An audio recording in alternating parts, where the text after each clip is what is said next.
नमस्ते बच्चों। आज के इस बहुत ही मज़ेदार एक्सप्लेनर में आप सभी का स्वागत है। मैं आपकी टीचर हूँ, तो जल्दी से अपनी नोटबुक और पेन निकाल लीजिए और बिल्कुल फोकस के साथ बैठिए। आज ना हम अपनी इस प्यारी सी पृथ्वी को समझने के लिए एक बहुत ही अनोखी यात्रा पर चलने वाले हैं। हम उन विशाल संरचनाओं यानी मैसिव स्ट्रक्चर्स को समझेंगे जो हमारी दुनिया बनाते हैं। और हाँ, इस बीच एक बहुत ही इंटरेस्टिंग रहस्य भी सॉल्व करेंगे। तो चलिए शुरुआत करते हैं एक बहुत ही डीप थॉट के साथ। 1870 में फेमस राइटर जूल्स वर्न ने कहा था, समुद्र ही सब कुछ है। इस दुनिया की शुरुआत समुद्र से हुई थी और कौन जानता है शायद इसका अंत भी इसी से हो। जरा एक पल के लिए आंखें बंद कीजिए और इसकी विशालता की कल्पना कीजिए। किसी कविता जैसा लग रहा है ना? महासागर सच में प्रकृति का एक अनंत भंडार है। ये एक बड़े से लिक्विड डेजर्ट जैसा है, लेकिन एक ऐसा डेजर्ट जो पूरी तरह से लाइफ से भरा हुआ है। ओके, तो आज हम क्या क्या कवर करने वाले हैं जल्दी से देख लेते हैं। नंबर 1 हमारा ब्लू प्लैनेट, नंबर 2 ओशंस और कॉन्टिनेंट्स, नंबर 3 वाटर और लैंड का डिस्ट्रीब्यूशन, नंबर 4 मेजर ओशंस और कॉन्टिनेंट्स, नंबर 5 मरीन लाइफ की इंपॉर्टेंस और आखिरी में नंबर 6 वाटर क्राइसिस और कंजर्वेशन। ये सारे पॉइंट्स आप लोग अपनी नोट्स में लिख लीजिए। तो सबसे पहले बात करते हैं हमारे नीले ग्रह की और देखते हैं कि अंतरिक्ष से हमारी पृथ्वी आखिर दिखती कैसी है।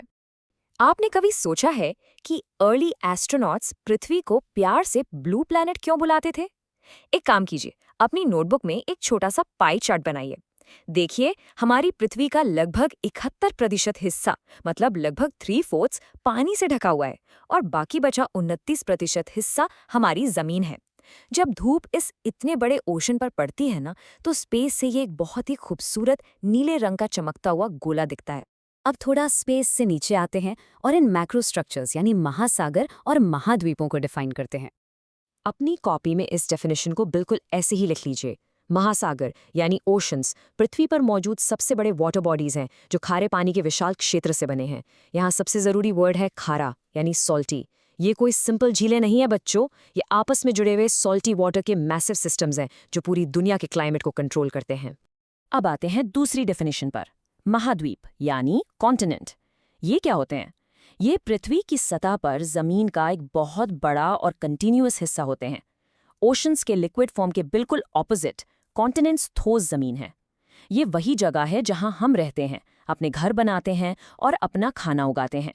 मूविंग ऑन, अब देखते हैं जल और थल का डिस्ट्रीब्यूशन, यानी पानी और जमीन आखिर बटे कैसे हुए हैं।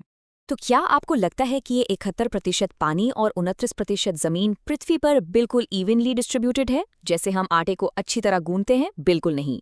नेचर ने इसको बराबर नहीं बांटा है। अगर हम नॉर्दर्न हेमिस्फीयर को देखें तो वहां लगभग 60% पानी और 40% जमीन है। लेकिन जरा सदर्न हेमिस्फीयर को देखिए, यहाँ तो 80% पानी है और सिर्फ 20% जमीन। ये फिगर्स अपनी नोट्स में जरूर ऐड कीजिए, ये एक बहुत ही कमाल का ज्योग्राफिकल फैक्ट है। अब टाइम आ गया है इन जियोग्राफिकल जायंट्स यानी प्रमुख ओशंस और कॉन्टिनेंट्स को उनके नाम से जानने का। सबसे पहले लैंड की बात करते हैं। हम पृथ्वी को 7 मेन कॉन्टिनेंट्स में डिवाइड करते हैं। जो बच्चे इंग्लिश और हिंदी दोनों में पढ़ रहे हैं वो इनके नाम नोट कर लें। मैं इनको थोड़ा धीरे बोलूंगी। पहला है एशिया, जहां हमारा अपना देश भारत है। फिर Africa, north America, south America. उसके बाद बिल्कुल ठंडा और बर्फीला एंटार्क्टिका, फिर यूरोप और लास्ट में ऑस्ट्रेलिया। और इसके बाद आते हैं हमारे 5 ओशंस।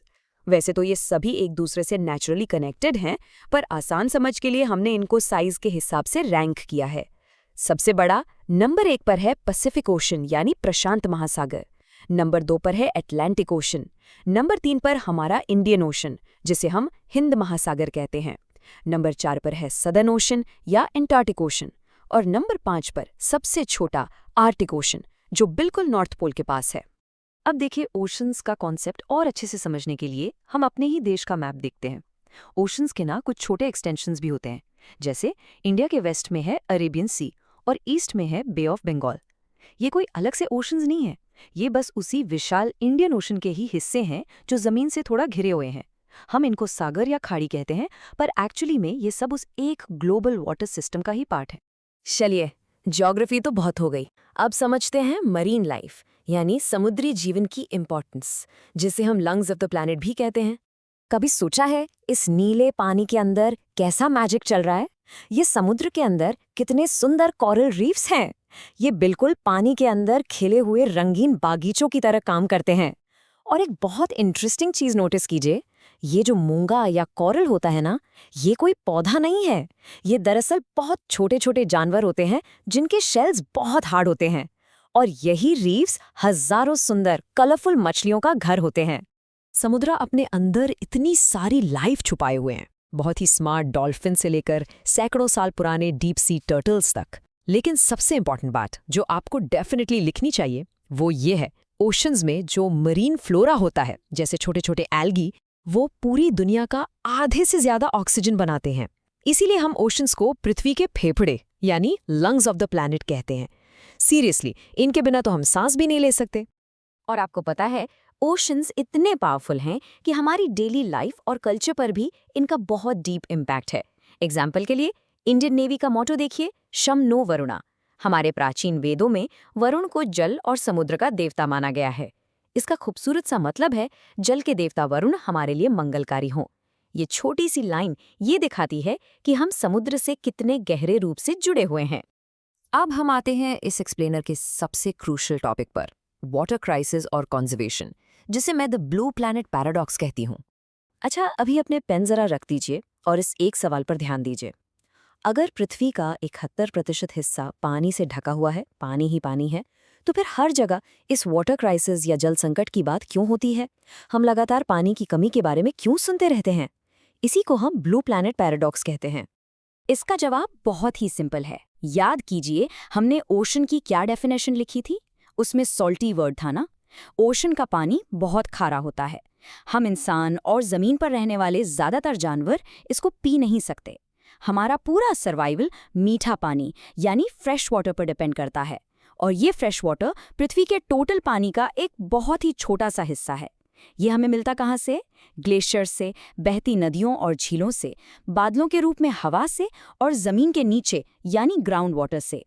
तो क्योंकि फ्रेश वाटर इतना लिमिटेड है, इसको बचाना यानी इसका कंजर्वेशन करना हमारी सबसे बड़ी रिस्पॉन्सिबिलिटी बन जाती है। ये 4 स्टेप्स फटाफट लिख लीजिए जो आप सब इजीली फॉलो कर सकते हैं। नंबर 1, रेन वाटर हार्वेस्टिंग यानी बारिश के पानी को स्टोर करना। नंबर 2, ब्रश करते टाइम टैप को बंद रखना। नंबर 3, अगर घर में कोई पाइप लीक हो रहा हो तो उसे तुरंत ठीक करवाना।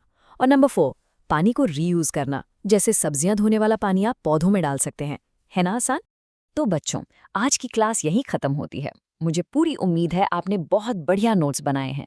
आज आपने समझा कि ओशंस कितने विशाल हैं, उनके अंदर की दुनिया कितनी मैजिकल है और हमारा मीठा पानी कितना प्रेशियस है।